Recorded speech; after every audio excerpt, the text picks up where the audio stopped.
जय हिंद फ्रेंड्स, मैं बलराम सिंह आपसे दोस्तों का अपने YouTube channel ignite peak academy में हार्दिक स्वागत एवं अभिनंदन करता हूं। आशा करता हूं कि आप सभी स्वस्थ आनंद होंगे। पिछली क्लास में हम लोगों ने कार्बोक्सिलिक अम्लों के नामकरण में दो पद्धतियों, साधारण नाम पद्धति एवं आईपीएसी पद्धति के बारे में अध्ययन किया था। आज की क्लास में हम कार्बोक्सिलिक अम्लों के निर्माण की विधियों तथा इनके रासायनिक गुणों का अध्ययन करेंगे। सबसे पहले हम आएंगे इसके निर्माण की विधियों पे। तो कार्बोक्सिलिक अम्लों के निर्माण की बहुत सी विधियां हैं, जिनमें से कुछ प्रमुख विधियों का वर्णन हम आज की क्लास में करेंगे। इसमें सबसे पहली विधि है एल्डिहाइडों के ऑक्सीकरण द्वारा। तो जब हम एल्डिहाइडों का ऑक्सीकरण किसी ऑक्सीकारक की उपस्थिति में, जैसे KMnO4 या K2Cr27, KMnO4 को कहते हैं पोटेशियम परमैंगनेट और K2Cr27 को कहते हैं पोटेशियम डाइक्रोमेट, इनकी उपस्थिति में जब कराते हैं तो कार्बोक्सिलिक अम्ल का निर्माण होता है। तो इसमें हम लिखेंगे, पहली हेडिंग डाल देंगे, एल्डिहाइडों के ऑक्सीकरण द्वारा, एल्डिहाइडों के ऑक्सीकरण द्वारा, एल्डिहाइडों के ऑक्सीकरण द्वारा। इसमें हम लिखेंगे कि जब एल्डिहाइडों का ऑक्सीकरण किसी ऑक्सीकारक जैसे पोटेशियम डाइक्रोमेट या पोटेशियम परमैंगनेट की उपस्थिति में कराते हैं तो कार्बोक्सिलिक अम्ल का निर्माण होता है। जब एल्डिहाइडों का ऑक्सीकरण, एल्डिहाइडों का ऑक्सीकरण, एल्डिहाइडों का ऑक्सीकरण किसी ऑक्सीकारक, किसी ऑक्सीकारक जैसे KMnO4 यानी पोटेशियम परमैंगनेट या K2Cr2O7 पोटेशियम डाइक्रोमेट की उपस्थिति में कराते हैं, उपस्थिति में कराते हैं तो कार्बोक्सिलिक अम्ल का निर्माण होता है। तो कार्बोक्सिलिक अम्ल का निर्माण होता है, कार्बोक्सिलिक अम्ल का निर्माण होता है। इसे हम रिएक्शन के द्वारा समझेंगे। R सिंगल बॉन्ड CHO, ये आपका एल्डिहाइड होता है। अगर हम यहाँ पे H लगा दें तो फॉर्मेल्डिहाइड होता है, क्योंकि फॉर्मेल्डिहाइड अन्य एल्डिहाइडों से अपवाद को दिखाता है। तो यहाँ पे ये आपका एल्डिहाइड है, इसका हम ऑक्सीकरण करवा रहे हैं किसी ऑक्सीकारक, या तो हम KMnO4 ले लें या K2Cr2O7 ले लें, दोनों में से किसी एक ऑक्सीकारक को ले लेना है। और ये जो आपका एल्डिहाइड है ये कार्बोक्सिलिक अम्ल में ऑक्सीकृत हो जाएगा, यानी C, ये दोनों O आपके बीच में आ जाएंगे, हाइड्रोजन बाद में हो जाएगा। इस तरीके से हो जाएगा RCOOH, एक R C और दो O बीच में जुड़ जाएंगे, H को बाद में जोड़ देंगे और ये आपका बन जाएगा कार्बोक्सिलिक अम्ल। तो कार्बोक्सिलिक अम्लों के निर्माण की पहली विधि में हमने एल्डिहाइड का ऑक्सीकरण किया और एल्डिहाइड के ऑक्सीकरण से आपका कार्बोक्सिलिक अम्ल बन गया। इसे अब आप नोट करेंगे। फिर इसके बाद में हम आएंगे इसके निर्माण की दूसरी विधि में।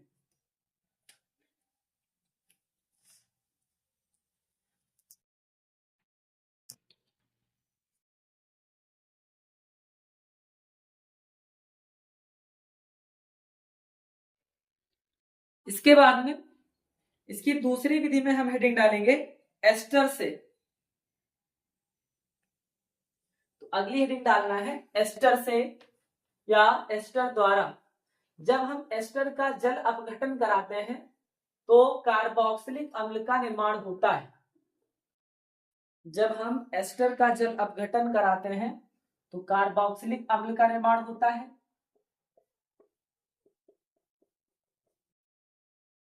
में हम लिखेंगे, जब एस्टर का जल अपघटन कराया जाता है, जल अपघटन कराया जाता है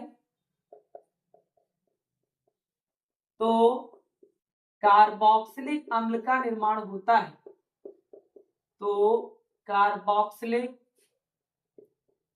अम्ल का निर्माण होता है। इसे हम रिएक्शन के द्वारा समझेंगे। ये आपका RCOO R डैश हो सकता है और R आपका यानी समान भी हो सकता है। एल्किल समूह जो आपका जुड़ा हुआ है ये समान भी हो सकता है और असमान भी हो सकता है। तो यहाँ पे हम R डैश लगा दिए कि अगर एल्किल समूह असमान हो जाए तो आपका यहाँ पे R डैश हो जाएगा। जैसे CH3 यहाँ पे हो जाए COO और R की जगह पर C2H5 हो जाए, तो यहाँ पे CH3 भी हो सकता है, मेथिल एसीटेट भी हो सकता है और एथिल एसीटेट भी हो सकता है। यानी एल्किल समूह समान भी हो सकते हैं और असमान भी हो सकते हैं। तो जब हम एस्टर का जल अपघटन कराते हैं तो कार्बोक्सिलिक अम्ल बनाना है, RCOOH बनाएंगे। तो जो H2O है इसे हम लिख सकते हैं H और OH, यानी H सिंगल बॉन्ड OH, ये दोनों आपस में मिलकर के H2O बनाते हैं। तो RCOOH ये आपका जुड़ जाएगा H2O। अब H और OH के फॉर्म में हमने लिख दिया है, तो RCOO और H ये बना देगा कार्बोक्सिलिक। फिर बचेगा R डैश और OH, ये आपका बना देगा एल्कोहल। क्या बना देगा? ये बन जाएगा एल्कोहल। अब यहाँ पे हम R के स्थान पर कोई भी एल्किल समूह ले सकते हैं। मान लिया हम CH3 ले लें, तो CH3 COO R डैश है, तो यहाँ पे हम C2H5 कर लें। अगर R होता यानी समान एल्किल समूह होता तो CH3 भी ले सकते थे। और यहाँ पे हम जल अपघटन करवा रहे हैं तो R की जगह पर CH3 है, तो ये हो जाएगा CH3 COOH और R डैश के स्थान पर क्या है? C2H5 है। तो इस तरीके से बन जाएगा एल्कोहल। क्या बन जाएगा? एल्कोहल। तो जब हम एस्टर का जल अपघटन कराते हैं तो कार्बोक्सिलिक अम्ल बनता है, साथ में आपका एल्कोहल भी प्राप्त होता है। तो इसे हम लिख देंगे, ये आपका एस्टर है, यानी इन यौगिकों के नाम को लिख देना है। ये जल है, जल अपघटन कराया जा रहा है, जल अपघटन करा रहे हैं, कार्बोक्सिलिक अम्ल बनेगा, कार्बोक्सिलिक अम्ल बनेगा और साथ में सह उत्पाद के रूप में एल्कोहल भी प्राप्त होगा। ये इसका नाम एथेनॉल होता है। ये आपका एसिटिक अम्ल है, लेकिन यहाँ पे बात हो रही है फैमिली की, कार्बोक्सिलिक अम्ल की। तो यहाँ पे हम लिखेंगे कार्बोक्सिलिक अम्ल और ये एल्कोहल है। जब हम एसिटिक अम्ल की रिएक्शन कराएंगे तब वहां पे हम एथेनॉल लिखेंगे। यानी जब हम फैमिली मेंबर की रिएक्शन कराएंगे तो फैमिली मेंबर में जो भी आपके संगत यौगिक बनेंगे उनके नाम को लिखा जाएगा, लेकिन यहाँ पे रिएक्शन हम पूरी फैमिली की करा रहे हैं तो कार्बोक्सिलिक अम्ल और एल्कोहल। फिर इसके बाद में हम आएंगे इसके निर्माण की तीसरी विधि में। तीसरी विधि में हेडिंग डालना है अम्ल क्लोराइडों के जल अपघटन द्वारा, अम्ल क्लोराइडों के जल अपघटन द्वारा। जब हम अम्ल क्लोराइडों का जल अपघटन कराते हैं तो कार्बोक्सिलिक अम्ल बनता है और ये कार्बोक्सिलिक अम्लों के निर्माण की तीसरी महत्वपूर्ण विधि है। तीसरी महत्वपूर्ण विधि है तो हेडिंग डालना है अम्ल क्लोराइडों के जल अपघटन द्वारा, अम्ल क्लोराइडों के जल अपघटन द्वारा। इसमें हम लिखेंगे जब अम्ल क्लोराइडों का, जब अम्ल क्लोराइडों का जल अपघटन कराया जाता है, जल अपघटन कराया जाता है तो कार्बोक्सिलिक अम्ल का निर्माण होता है। तो कार्बोक्सिलिक अम्ल का निर्माण होता है, कार्बोक्सिलिक अम्ल का निर्माण होता है। इसे हम रिएक्शन के द्वारा समझेंगे। जैसे RCOCl ये आपका अम्ल क्लोराइड है, इसका हम करवाते हैं जल अपघटन। क्या बनाना है? कार्बोक्सिलिक अम्ल यानी RCOOH।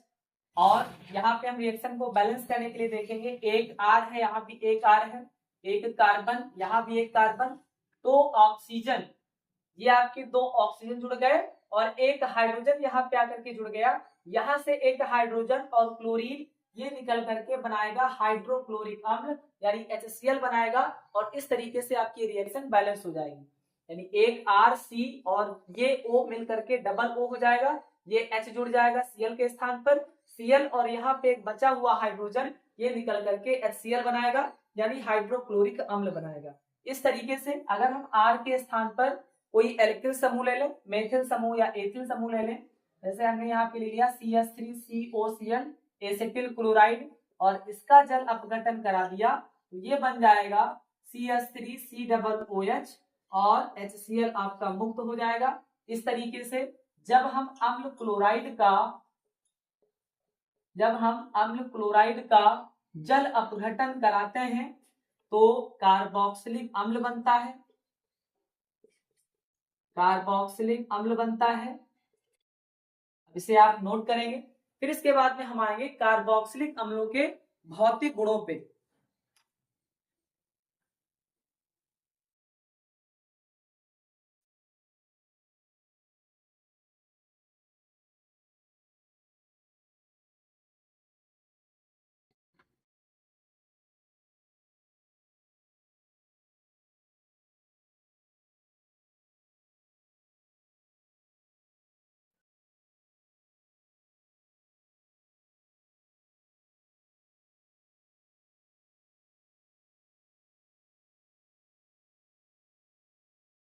अगली हेडिंग डाल देना है कार्बोक्सिलिक अम्लों के भौतिक गुण।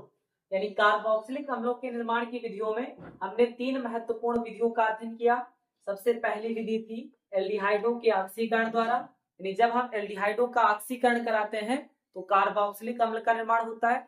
दूसरा हमने देखा एस्टर द्वारा, जब हम एस्टर का जल अपघटन कराते हैं तो कार्बोक्सिलिक अम्ल का निर्माण होता है। और तीसरी निर्माण विधि में हमने देखा अम्ल क्लोराइडों द्वारा, जब हम अम्ल क्लोराइडों का जल अपघटन कराते हैं तब भी आपका कार्बोक्सिलिक अम्ल का निर्माण होता है। इसके बाद में हम जानेंगे कार्बोक्सिलिक अम्लों के भौतिक गुणों को। तो हेडिंग डाल देना है कार्बोक्सिलिक अम्लों के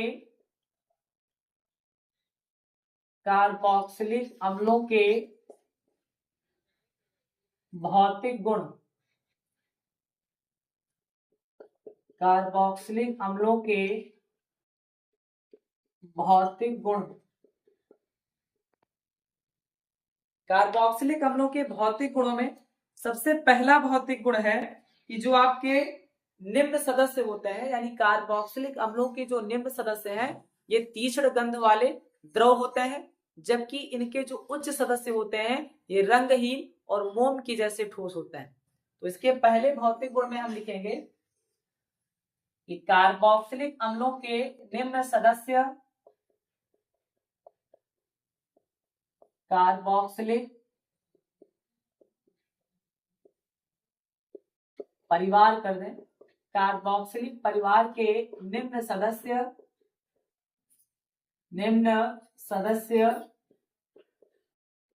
तीक्ष्ण गंध वाले द्रव हैं, जबकि उच्च सदस्य रंगहीन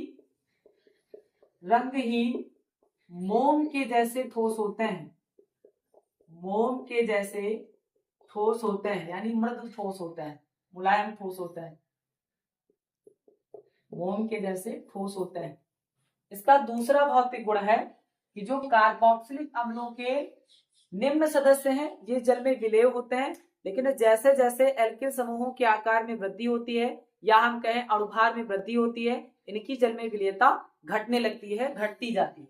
तो इसमें हम लिखेंगे कि इनके निम्न सदस्य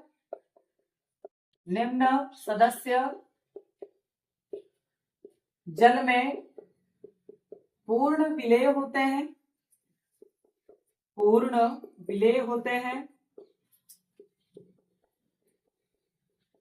परंतु अणुभार बढ़ने के साथ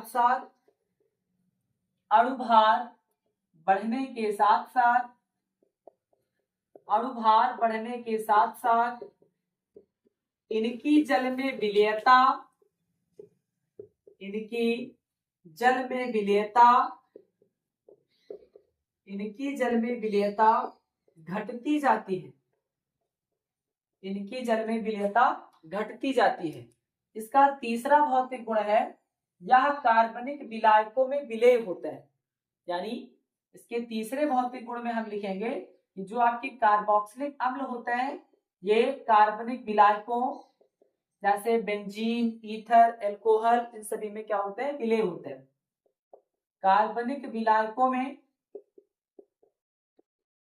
कार्बनिक विलायकों में विलेय होते हैं, विलेय होते हैं। इसका चौथा भौतिक गुण है कि इनके क्वथनांक का मान, इनके क्वथनांक का मान संगत हाइड्रोकार्बन की तुलना में अधिक होता है। यानी इनसे जो संगत हाइड्रोकार्बन होते हैं उनकी तुलना में इनके क्वथनांक का मान क्या होता है? अधिक होता है। तो इसमें हम लिखेंगे इनके क्वथनांक का मान, क्वथनांक का मान संगत हाइड्रोकार्बन यानी सेम अणुभार वाले जो दूसरे परिवारों के यौगिक हैं, दूसरे यौगिक हैं, उनकी तुलना में इनका मान अधिक होता है। तो इनके क्वथनांक का मान संगत हाइड्रोकार्बन, संगत हाइड्रोकार्बन की तुलना में, संगत हाइड्रोकार्बन की तुलना में अधिक होता है, अधिक होता है।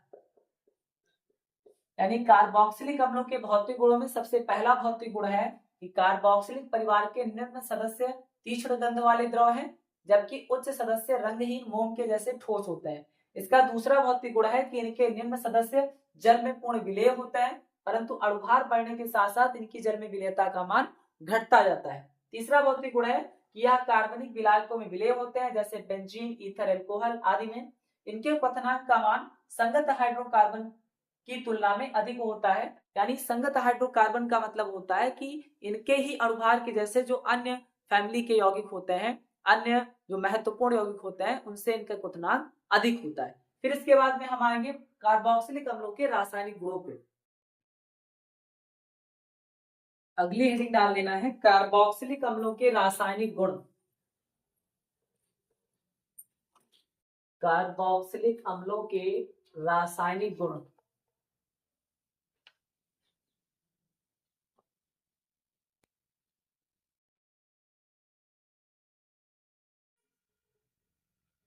कार्बोक्सिलिक अम्लों के रासायनिक गुण, रासायनिक गुण। कार्बोक्सिलिक अम्लों के अनेक रासायनिक गुण होते हैं, जिनमें से कुछ प्रमुख गुणों का वर्णन हम आज की क्लास में करेंगे। तो कार्बोक्सिलिक अम्लों के रासायनिक गुणों में सबसे पहला गुण होता है धातुओं से क्रिया। तो जब कार्बोक्सिलिक अम्ल धातुओं के साथ क्रिया करते हैं तो हाइड्रोजन गैस को मुक्त करते हैं। तो इसमें हम सबसे पहली हेडिंग डाल देंगे धातुओं से क्रिया। धातुओं से क्रिया। तो जब कार्बोक्सिलिक अम्ल धातुओं से क्रिया करते हैं तो हाइड्रोजन गैस को मुक्त करते हैं।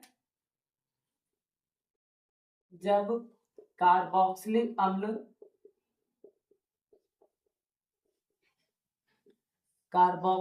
अम्ल धातुओं के साथ क्रिया करते हैं, धातुओं के साथ क्रिया करते हैं तो हाइड्रोजन गैस मुक्त करते हैं, हाइड्रोजन गैस मुक्त करते हैं। इसे हम रिएक्शन के द्वारा समझेंगे। जैसे ये आपका कार्बोक्सिलिक अम्ल है HCOOH, कार्बोक्सिलिक अम्ल का पहला सदस्य है। इसकी क्रिया हम करवा दें सोडियम धातु के साथ, तो ये हो जाएगा HCOONA, और जो हाइड्रोजन गैस है ये आपकी मुक्त हो जाएगी क्योंकि हाइड्रोजन द्विपरमाणु गैस है, ये हमेशा 2 के फॉर्म में आएगी। अब इस रिएक्शन को बैलेंस करने के लिए हम देखेंगे HC+O, यहाँ भी HC+O है, Na एक है, Na एक है, यहाँ पे एक हाइड्रोजन है लेकिन यहाँ पर 2 हाइड्रोजन मुक्त हो रहा है, इसलिए रिएक्शन को बैलेंस करने के लिए हम यहाँ पे 2 से गुणा करेंगे। हाइड्रोजन तो 2 हो गया, ये हाइड्रोजन आपका बैलेंस हो गया, लेकिन जो HC+O था, फॉर्मेट आयन था, ये भी आपका डबल हो गया। यहाँ पे फॉर्मेट एक बार है तो 2 से गुणा करेंगे, फॉर्मेट डबल हो गया, लेकिन साथ में सोडियम भी डबल हो जा रहा है। सोडियम को बैलेंस करने के लिए यहाँ पे हम 2 से गुणा करेंगे। इस तरीके से आपकी रिएक्शन बैलेंस हो जाएगी। तो जब हम कार्बोक्सिलिक अम्ल की क्रिया धातुओं से कराते हैं, सक्रिय धातुओं से कराते हैं, तो हाइड्रोजन गैस मुक्त होती है। एक दूसरा एग्जाम्पल हम ले सकते हैं, जैसे CH3COOH कार्बोक्सिलिक परिवार का दूसरा सदस्य है, इसकी क्रिया हम करा दें पोटेशियम धातु के साथ, इसकी क्रिया करवाते हैं हम पोटेशियम धातु के साथ। अब देखेंगे ये क्या बनेगा, ये बन जाएगा CH3COOK, क्योंकि जब एसिटिक अम्ल टूटता है अपने जलीय विलयन में तो एसीटेट आयन और हाइड्रोजन आयन देता है। ये माइनस आयन और ये आपका प्लस आयन, क्योंकि पोटेशियम पर प्लस होता है, जुड़ जाएगा, ये बन जाएगा पोटेशियम एसीटेट। क्या बनेगा, पोटेशियम एसीटेट बनेगा। और जो यहाँ पे हाइड्रोजन है ये आपका H2 के फॉर्म में मुक्त हो जाएगा, क्योंकि हाइड्रोजन एक द्विपरमाणु गैस है। अब रिएक्शन को बैलेंस करने के लिए हम देखेंगे, यहाँ पे हाइड्रोजन 2 निकल रहा है लेकिन यहाँ पर हाइड्रोजन 1 है, तो जैसे आपने पहले वाली रिएक्शन में 2 से गुणा किया, हाइड्रोजन डबल हो गया, यानी हाइड्रोजन आपका बैलेंस हो गया, लेकिन साथ में जो एसीटेट था ये भी डबल हो गया। यहाँ पे एसीटेट एक बार है, 2 से गुणा करेंगे डबल हो जाएगा, बैलेंस हो जाएगा। पोटेशियम भी आपका यहाँ पे 2 गुना हो गया, तो पोटेशियम को बैलेंस करने के लिए 2 से गुणा करना पड़ेगा। इस तरीके से जब हम कार्बोक्सिलिक अम्ल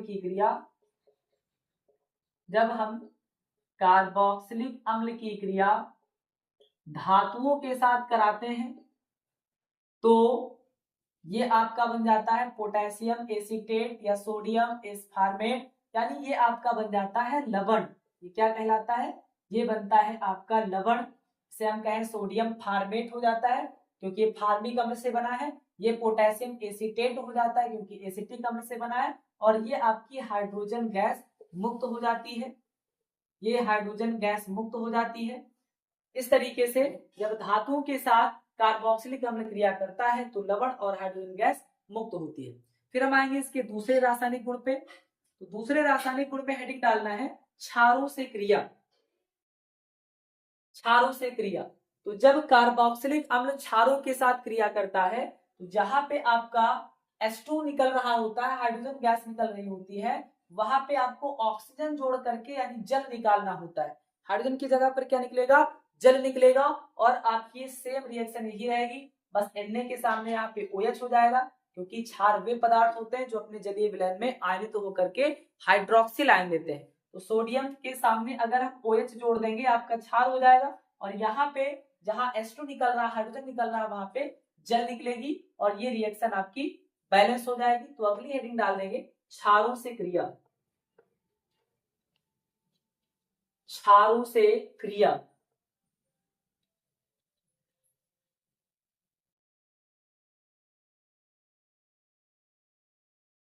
क्षारों से क्रिया।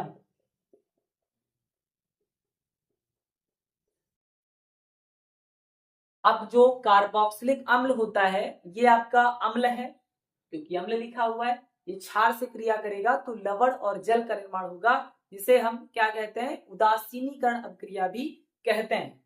तो इसमें हम लिखेंगे कि जब कार्बोक्सिलिक अम्ल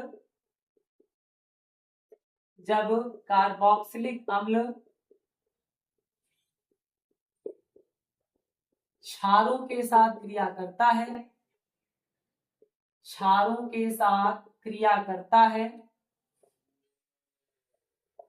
क्षारों के साथ क्रिया करता है तो लवण व जल का निर्माण होता है, लवण व जल का निर्माण होता है। इसे हम रिएक्शन के द्वारा समझेंगे, यानी CH3COOH ये कार्बोक्सिलिक अम्ल है, क्षार हम ले लेते हैं सोडियम हाइड्रोक्साइड, क्या बनेगा, तो हमने अभी बताया जो एसिटिक अम्ल है ये अपने आयन में टूटता है, एसीटेट आयन और hydrogen ion, hydrogen plus ion. Sodium टूटेगा, सोडियम प्लस और OH माइनस, पहले के माइनस को दूसरे के प्लस से जोड़ना होता है, पहले के प्लस को दूसरे के माइनस से जोड़ना होता है। यानी पहले का जो माइनस आयन है एसीटेट आयन, इसको सोडियम धनायन से जोड़ देना है, तो ये बन जाएगा CH3COONA, सोडियम एसीटेट जो आपका लवण है, और जो H प्लस और OH माइनस है इसे हम जोड़ देंगे तो ये बन जाएगा H2O। इस तरीके से ये आपका बन जाएगा लवण और ये बन जाएगा जल। जब हम कार्बोक्सिलिक अम्ल की क्रिया क्षार से कराते हैं तो रिएक्शन को बैलेंस करने के लिए ऐसे आप आयनों में तोड़ सकते हैं, जिससे आपको बेहतर तरीके से समझ में आएगा कि पहले के प्लस को दूसरे के माइनस से और दूसरे के माइनस को पहले के प्लस से जोड़ना होता है। ये आपका कार्बोक्सिलिक अम्ल है, कार्बोक्सिलिक अम्ल है, और ये क्षार है। एक दूसरी रिएक्शन को देखेंगे, अगर हम ले आए फार्मिक अम्ल को, यानी एक दूसरे कार्बोक्सिलिक अम्ल को, और इसकी क्रिया करवा दें एक दूसरे क्षार से, पोटेशियम हाइड्रोक्साइड से। अब यहाँ पे देखेंगे ये आपका जब फार्मिक अम्ल अपने जलीय विलयन में आयनित होता है तो फार्मेट आयन और हाइड्रोजन धनायन देता है। ये आपका पोटेशियम पर प्लस होता है, हाइड्रोक्सिल पर माइनस होता है, पहले के माइनस को दूसरे के प्लस से जोड़ना है, यानी ये बन जाएगा HCOOK, पोटेशियम फार्मेट। क्या बन जाएगा? ये बन जाएगा पोटेशियम फार्मेट, और जो दूसरे का माइनस है इसको पहले के प्लस से जोड़ना है, यानी H और OH जोड़ करके क्या बनाएगा? H2O बनाएगा। इस तरीके से आप ऐसे आयनित करके माइनस और प्लस को जोड़ करके रिएक्शन को बैलेंस कर सकते हैं या अभीष्ट यौगिक को बना सकते हैं जिसका आपको निर्माण कराना है। तो जब हम कार्बोक्सिलिक अम्ल की क्रिया क्षारों से कराते हैं तो लवण और जल बनता है। इस अभिक्रिया को हम उदासीनीकरण अभिक्रिया भी कहते हैं, इसे आप नोट करेंगे। फिर इसके बाद में हम आएंगे इसके तीसरे रासायनिक गुण पे।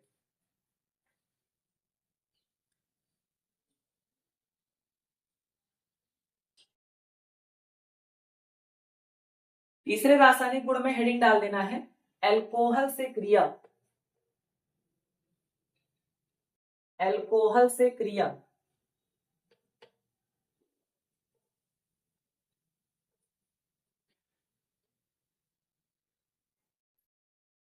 एल्कोहल से क्रिया।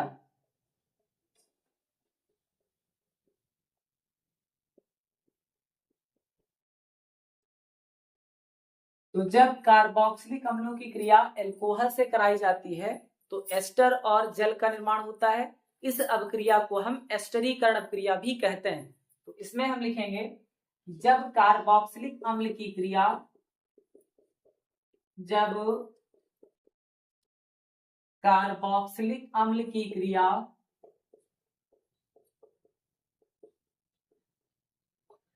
एल्कोहल से कराई जाती है,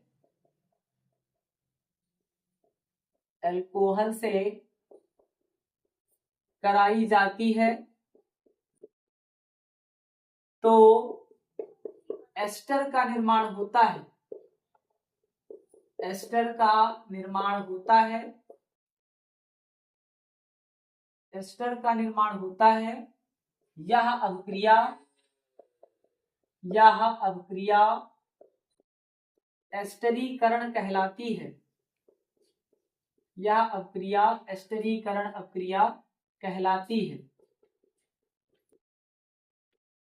एस्टरीकरण अभिक्रिया कहलाती है। इसे हम रिएक्शन के द्वारा समझेंगे।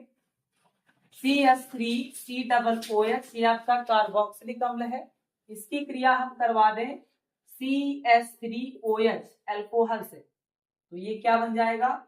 ये बनेगा एस्टर। अब इसको हम आयनों में तोड़ेंगे तो ये जो आपका CH3COO होता है ये एसीटेट में टूटता है और हाइड्रोजन धनायन में टूटता है। मेथिल जो है इस पर धनावेश होता है और हाइड्रोक्सिल पर ऋणावेश होता है। जब तक किसी भी यौगिक में प्लस और माइनस आवेशों की संख्या बराबर नहीं होती तब तक उस यौगिक का निर्माण नहीं हो सकता, इसे आपको याद रखना है। तो ये पहला वाला जो माइनस आयन है ये दूसरे वाले प्लस आयन से जुड़ जाएगा, इस तरीके से बन जाएगा CH3COO CH3 मेथिल एसीटेट, और इसी को हम कहते हैं एस्टर। फिर जो पहले का प्लस है ये दूसरे के माइनस से जुड़ जाएगा, H और OH ये जुड़ करके बनाएगा H2O। इस तरीके से एस्टर बन जाएगा और जल बन जाएगा, और इस पूरी अभिक्रिया को हम कहेंगे एस्टरीकरण। क्या कहेंगे? इसे हम कहेंगे एस्टरीकरण। जब कार्बोक्सिलिक अम्ल और अल्कोहल की क्रिया कराते हैं तो एस्टर और जल का निर्माण होता है, और इस अभिक्रिया को कहते हैं हम एस्टरीकरण। इसे हम एक दूसरे एग्जाम्पल के द्वारा समझ सकते हैं। अगर हम एक दूसरे कार्बोक्सिलिक अम्ल को और दूसरे अल्कोहल को ले आए तब रिएक्शन में क्या परिवर्तन होगा, इसे देखेंगे। तो ये आपका दूसरा कार्बोक्सिलिक है HCOOH और अल्कोहल हो जाए C2H5OH। फिर इसका जब हम एस्टरीकरण कराएंगे तब देखेंगे HCOOH जब आयनित होगा तो HCOO- और H+ यानी फॉर्मेट आयन और हाइड्रोजन धनायन। फिर C2H5 पर प्लस होता है क्योंकि एल्किल पर धनावेश होता है, और हाइड्रोक्सिल पर माइनस होता है। पहले का माइनस और दूसरे के प्लस से जुड़ जाएगा, यानी ये बनेगा HCOO-C2H5। इसका नाम हो जाएगा एथिल फॉर्मेट। क्या हो जाएगा? एथिल फॉर्मेट, क्योंकि धनावेश के नाम को पहले और ऋणावेश के नाम को बाद में लिखते हैं। यही काम यहाँ भी करना है। एक मेथिल पे धनावेश होता है इसलिए इसके नाम को पहले मेथिल, और एसीटेट के नाम को बाद में लिखते हैं क्योंकि एसीटेट पर ऋणावेश होता है। धनावेश के नाम को पहले, ऋणावेश के नाम को बाद में लिखते हैं, और ये आपका बन जाएगा एस्टर। फिर हम देखेंगे जो पहले का धनावेश है ये दूसरे के ऋणावेश से जुड़ करके ये बना देगा जल। H और OH मिलकर के क्या बना देगा? जल बना देगा। इस तरीके से जब हम कार्बोक्सिलिक अम्ल की क्रिया अल्कोहल से कराएंगे तो एस्टरीकरण की क्रिया होगी, इसे आप नोट करेंगे। फिर इसके बाद में हम आएंगे कार्बोक्सिलिक अम्लों के उपयोगों पर।